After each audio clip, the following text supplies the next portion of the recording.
¿Qué tal? ¿Cómo va, amigos y seguidores de nuestro canal Apocalipsis Explicado? Hoy nos vamos a abocar directamente al capítulo 6. Estuvimos viendo las condiciones previas, esta visión que se le revela al apóstol Juan, preso en la isla de Patmos por dar testimonio, por predicar del Evangelio de Jesús y por resistir la orden dada por el emperador romano Domiciano de rendirle culto como si se tratara de una divinidad. En ese lugar, en medio de esa circunstancia dramática de persecución, siendo ya sumamente anciano, el apóstol Juan recibe esta revelación que nos ocupa ya desde hace algunos días. Y si nos remontamos al análisis del primer capítulo, ya desde hace algunos años estamos haciendo el ciclo Apocalipsis versículo por versículo y retomamos después de un pequeño interregno, de ese intermezzo para usar una terminología musical que nos permitimos ayer, hablando de comienzo de dolores, nuevamente haciendo un repaso señal por señal de lo que Jesús dijo que tenía que ir dándose, los peldaños, los pasos, cada uno de los eventos que tenían que sucederse, fenómenos que tenían que producirse antes de que Él viniera a buscar a su iglesia. Acá, en lo que vamos a empezar a narrar y a tratar a partir de hoy, la iglesia ya no está más presente en el mundo. Eso es algo que quiero que quede perfectamente en claro para que no se hagan algunas especulaciones equivocadas, como se hacen incluso por algunos hermanos, en el sentido de que el coronavirus sería alguno de los jinetes del Apocalipsis. Hoy vamos a hablar precisamente de los 4 jinetes y de las primeras 6 plagas, de los primeros 6 sellos del Apocalipsis. Vamos a ir al texto, estamos siguiendo la versión NBI, que nos parece que en cuanto al Apocalipsis es más fiable que otras que nos son muy queridas, que están muy próximas a nuestro corazón y que es usanza que leamos sobre todo en círculos evangélicos. Pero hay que decir que en esto la NBI nos da algunas garantías más en cuanto a su fidelidad a los textos originales, a los manuscritos más fiables de todos. Primeras aclaraciones que queremos hacer antes de ir directamente al texto. Lo que vamos a empezar a ver a partir de ahora es pura narración. Ya salimos de ese marco que son los capítulos 4 y 5 y nos zambullimos, nos lanzamos directamente hacia una narración cronológica, hechos que se van a ir dando a lo largo del tiempo. O sea que cambia el estilo también, ya no hay descripciones, no hay escenas en el cielo, sino que se habla de hechos que se van a ir dando en el nivel planeta Tierra. O sea que la humanidad es uno de los grandes protagonistas de los eventos que vamos a empezar a narrar a partir de ahora. Lo primero que hay que aclarar es que no son estrictamente cronológicos los eventos que vamos a contar desde el capítulo 6 en adelante. Acá queremos decir que si bien se habla de una cierta secuencialidad y progresividad, es indudable que hay un creyendo de las señales en cuanto a la intensidad de lo que van a expresar en cuanto al juicio de Dios ya sobre los habitantes de la tierra. A pesar de eso, hay cosas que no se dan en el orden, digamos, de los capítulos 6, 7, 8, 9. Hay como cuadros que van interrumpiendo las narraciones, como cuando uno improvisa, por ejemplo, una narración de lo que vio en el cine y dice, sí, pero antes de esto pasó algo que no te conté. Bueno, hoy vamos a ver y nos va a quedar perfectamente en claro que el capítulo 7 antecede en orden a lo que se narra en los capítulos 6, 8 y 9. Así que tenemos que tener en cuenta entonces eso. A partir de ahora el Apocalipsis empieza a narrar eventos que parece que son sucesivos, pero en algunos casos hay que tener en cuenta eso. No hay una estricta linealidad ni una progresión que sea lineal, que uno pueda leer, ¿no? Primero el capítulo 6, después sigue el capítulo 7, después sigue el capítulo 8. No, no es exactamente así. Y bueno, acá vamos a dar una pequeña ayuda para entender eso. Segundo, y esto quiero que venga de nuestro anterior capítulo, costó mucho que nosotros podamos acceder a esta revelación privilegiada acerca del futuro.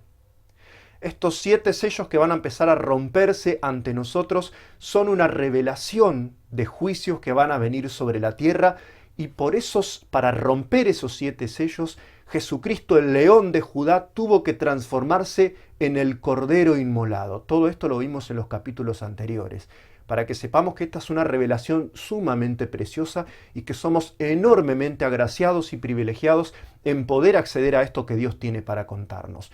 No es cualquier cosa, costó la vida de Dios hecho hombre el hecho de que nosotros podamos acceder a estas revelaciones de Dios acerca de lo que Él piensa hacer con el futuro del mundo. Así que a tener en cuenta y a atesorar, como dice el versículo 3, ¿no?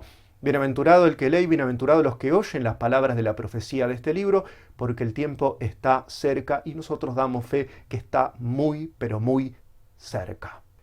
Otro dato que quiero que tengamos en cuenta y que está buenísimo como clave interpretativa para lo que vamos a leer a partir de ahora es la duplicidad que hay en cuanto a los sellos que son rotos de este pergamino, de este códice, de este rollo que comprende las revelaciones de todo lo que sigue hasta el final. Atención a esto.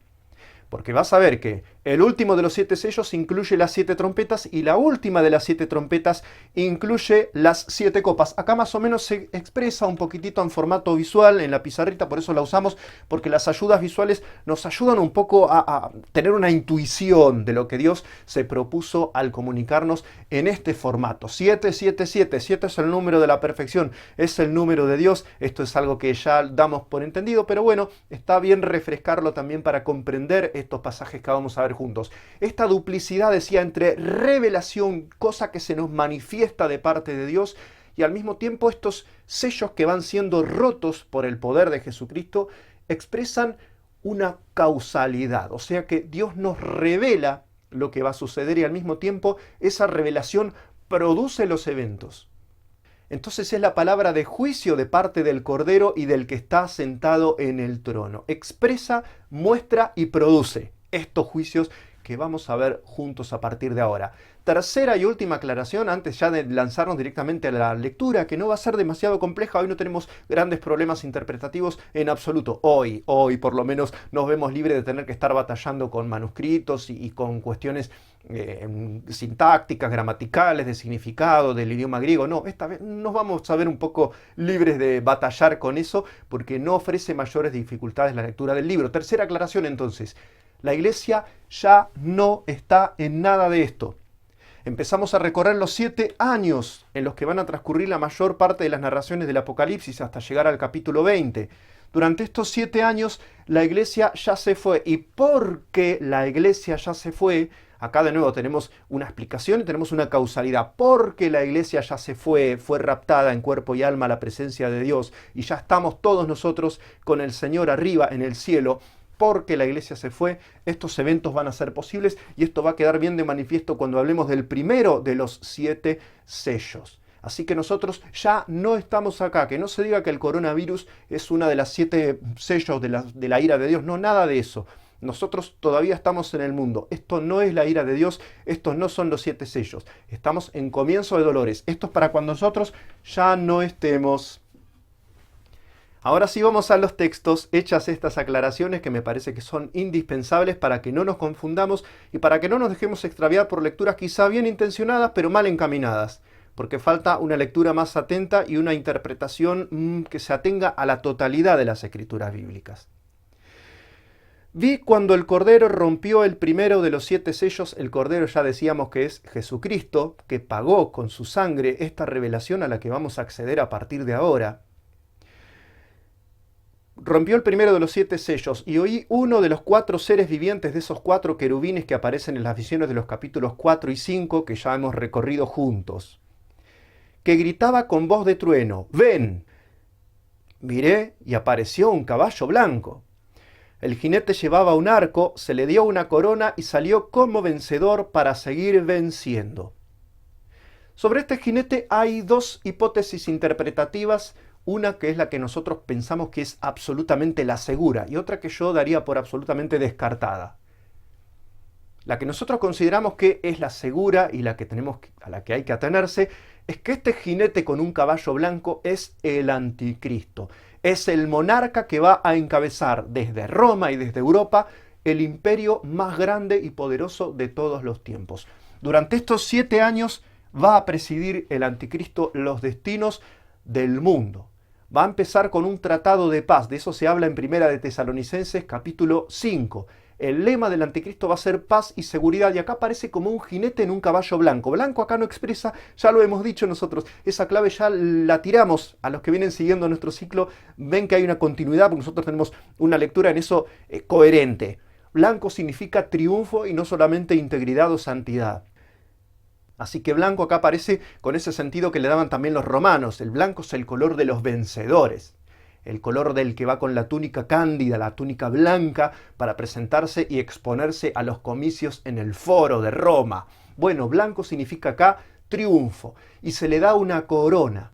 Una corona. Atención, este no es Jesucristo. Jesucristo tiene varias diademas cuando vuelve en el capítulo 19. Este recibe una corona. Y otra, él viene con un arco, pero no tiene flecha ese arco.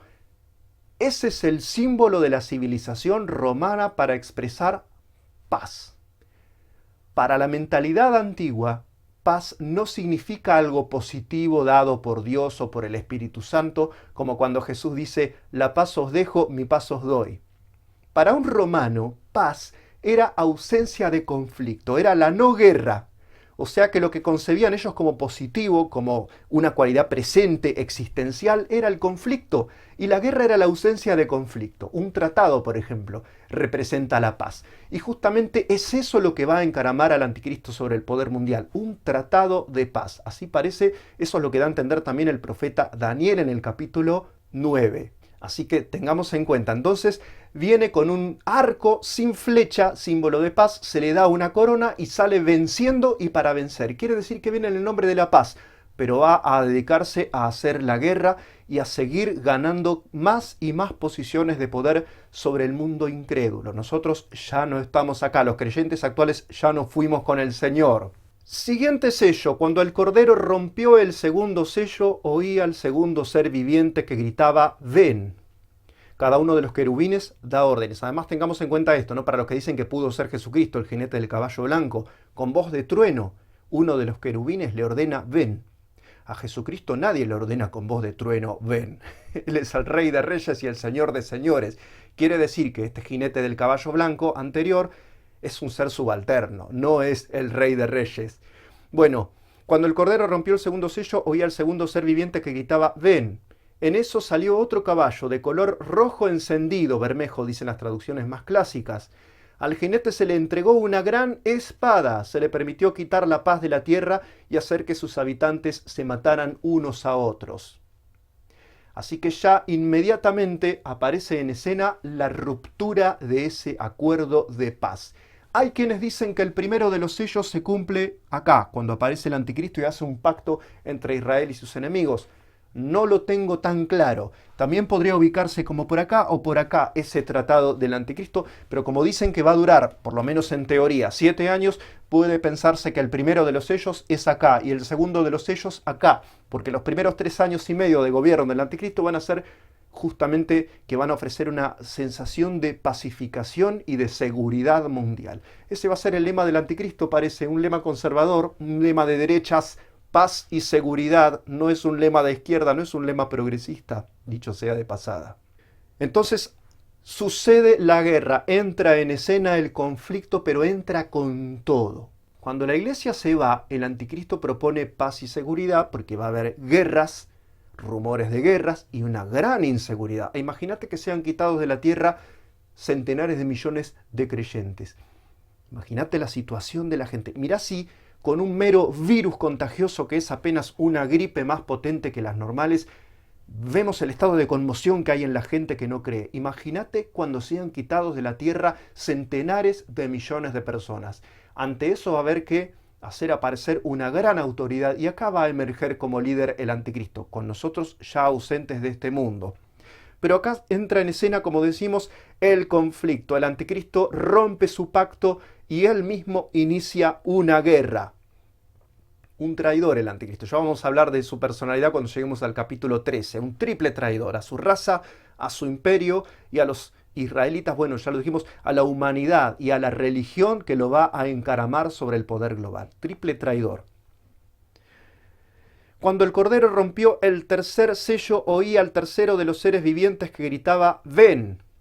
Miré y apareció un caballo negro. El jinete tenía una balanza en la mano y oí como una voz en medio de los 4 seres vivientes que decía 1 kilo de trigo o 3 kilos de cebada por el salario de un día. Pero no afectes el precio del aceite y del vino. Va a acometer a la humanidad una pobreza, una inflación y una carestía absolutamente selectivas de parte de Dios.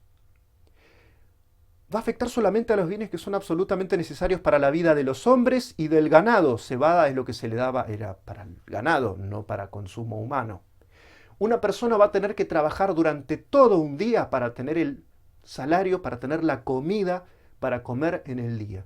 Hasta tal punto va a llegar la escasez y la inflación a nivel mundial. Dice, deja fuera el aceite y el vino, los bienes suntuarios, lo que no sea necesario, por ejemplo, todos estos bienes tecnológicos que ahora están tan cotizados, estos celulares de marca tal o de marca tanto o de con 5G, bueno, todo eso no va a ser afectado por esta inflación que va solamente a dirigirse a los productos que son de primera necesidad. Cuando el Cordero rompió el cuarto sello, oí la voz del cuarto ser viviente que gritaba, ven. Miré y apareció un caballo pálido. El jinete se llamaba Muerte y el infierno lo seguía de cerca, el Hades, lo dice textualmente en el texto griego, ¿no? Y se les otorgó poder sobre la cuarta parte de la tierra para matar por medio de la espada, del hambre, de las epidemias y de las fieras de la tierra. Acá esto es un sello bastante multifacético, mira esto, Falta de paz, va a haber hambre, va a haber epidemias y va a haber ataques de fieras a los seres humanos, probablemente de nuestros queridos animales domésticos. Todo lo que vamos a ver en los sellos de Dios son causas naturales. Son acciones humanas o son acciones de las fuerzas naturales intensificadas, eso sí, hasta un nivel nunca antes visto. Pero no estamos hablando acá ni de plagas de Dios, ni de cosas así tremebundas. Estamos viendo cosas que pueden suceder hasta ahora, que han sucedido a lo largo de la historia, pero en un nivel diferente. Esos son los 7 sellos. Vas a ver que después, acá lo pusimos, ¿no? Sellos, causas naturales. En las trompetas, vamos a ver que entran en escena fuerzas que son de otro orden, ya de orden espiritual. Y por último, las copas van a expresar directamente la ira de Dios sobre los habitantes de la tierra, por un hecho que precisamente ahora vamos a ver que va a motivar el enojo, la indignación y las decisiones de parte de Dios. Cuando el Cordero rompió el quinto sello, vi debajo del altar las almas de los que habían sufrido el martirio por causa de la palabra de Dios y por mantenerse fieles en su testimonio. Acá no se está mostrando ninguna plaga, no se está produciendo ningún tipo de castigo ni de llamada a reflexionar para los habitantes de la tierra. Acá estamos hablando de que Dios corre el velo, sigue lo de Apocalipsis, ¿no? En griego, quitar el velo, sobre uno de los hechos que va a motivar lo que va a venir a continuación como narración de parte de Dios. Y es que los habitantes de la tierra habrán tomado para ese entonces por costumbre matar a los cristianos por predicar el Evangelio. Dijimos que no estamos ni de lejos en el nivel que decía Jesús, que va a terminar siendo la tierra al final de la narración de las profecías bíblicas. No estamos ni cerca de eso. Todavía en eso hay que decir que los cristianos somos muy cuidados. Estamos bastante bien, por lo menos en Occidente. Dijimos, la ventana 1040 es otra historia. Pero en Occidente, los cristianos estamos tranquilos. No va a ser así en los tiempos finales y Dios va a tomar sus acciones y va a determinar su castigo sobre los habitantes de la tierra. Todo lo que sigue es una explicación de esto. Gritaban a gran voz estas almas de los que habían sido muertos, habían sido decapitados, se dice más adelante, por predicar lo que dice la Biblia, lo que enseña Dios, lo que enseña Jesús, la cosmovisión cristiana, la salvación solo a través de la fe en Jesús. Por predicar esto, van a estar en esta situación. Sus almas van a clamar delante de Dios, pidiendo para que Dios ejecute la sentencia de su justicia.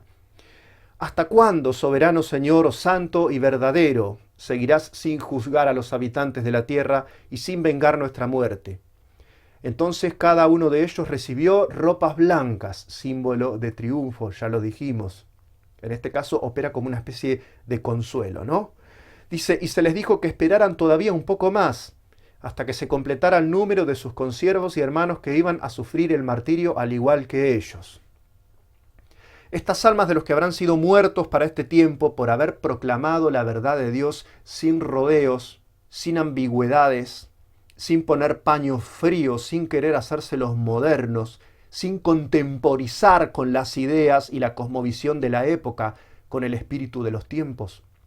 Bueno, por eso van a ser muertos. Y va a haber todavía algunos más hasta que se termine de completar el número y Dios ejecute sobre la tierra la sentencia de su justicia. Esas son las copas de la ira de Dios. Están motivadas por los cientos de miles de personas que habrán creído en Jesús durante este tiempo y a las que se las va a asesinar vilmente solo por profesar la fe de Jesucristo. Como consecuencia, Dios va a derramar su ira sobre los habitantes del mundo, que van por acción o por omisión a permitir que sus santos sean muertos de manera despiadada. Dios va a tomar una resolución.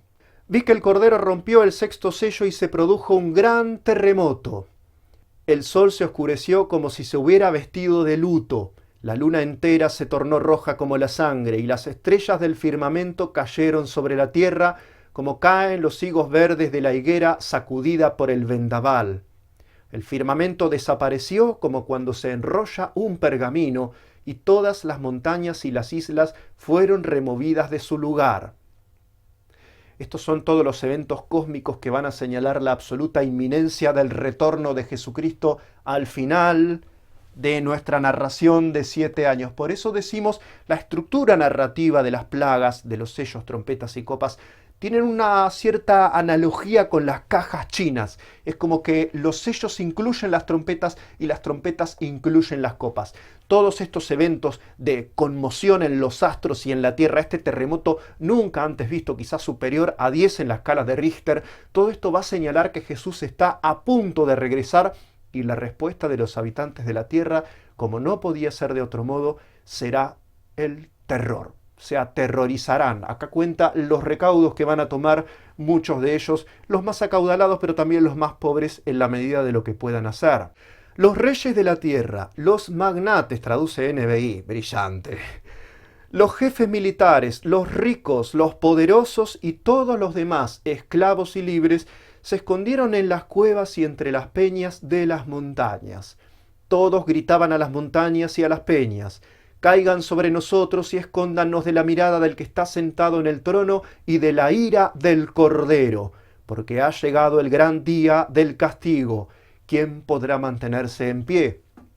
Estas son citas de muchos pasajes del Antiguo Testamento, en especial del profeta Isaías, pero hay numerosos pasajes en el Viejo Testamento de los profetas que anuncian la llegada de este día de Yahvé, de este día de Jehová, de este día de retribución, día de castigo, día de oscuridad, día de poner las cosas en su sitio de manera enérgica por parte de un Dios que es el Todopoderoso y al que hay que tomar con todas las letras muy en serio, y que los habitantes de la tierra no habrán tomado de manera muy seria precisamente. Así que pasando en limpio, estamos accediendo a una revelación que costó muchísimo. La vida del Hijo de Dios, del Rey de Reyes, del Mesías, el ungido, el Todopoderoso se hizo hombre para dejarse matar por nosotros. Ese sacrificio fue lo que permitió que nosotros, sus siervos, sus creyentes, los que lo amamos, accedamos a esta revelación tan preciosa de las cosas que van a suceder. Todo esto no ya con nosotros sobre la tierra, sino con esos que se van a convertir durante los días finales, que van a ser todos ellos de origen hebreo. De eso vamos a hablar en el próximo capítulo. Así que bueno, tengamos en cuenta, las narraciones no son absolutamente lineales, pero sí se expresa un cierto creyendo, una cierta acumulación, una intensificación de las señales, castigos y juicios de Dios conforme avancemos hacia la segunda venida de Jesucristo para reinar sobre la tierra. Así que bueno, eso es todo por hoy. Muchísimas gracias por estar del otro lado. No te olvides de dar like y de compartir en tus redes sociales o en tu muro. Este material nosotros lo producimos con el objetivo de que la gente pueda conocer la palabra de nuestro Dios y, como decimos, es un gran privilegio poder acceder a ella y poder posibilitarle a otros que también reciban este tesoro del conocimiento que solo Dios puede dar. El único que conoce el futuro del mundo es Dios, porque ya lo contempló desde antes de hacer el mundo, desde antes de crear la primera sustancia, la primera materia, el primer vestigio de energía terrenal. Dios ya sabía todo lo que iba a ocurrir y Él, como hijos suyos, como coherederos con Jesucristo, nos permite acceder a esta ciencia tan prodigiosa y tan valiosa para nosotros. Dios te bendiga, nos vemos cuando analicemos ya el capítulo 7, que es tan interesante para que veamos juntos. Bendiciones.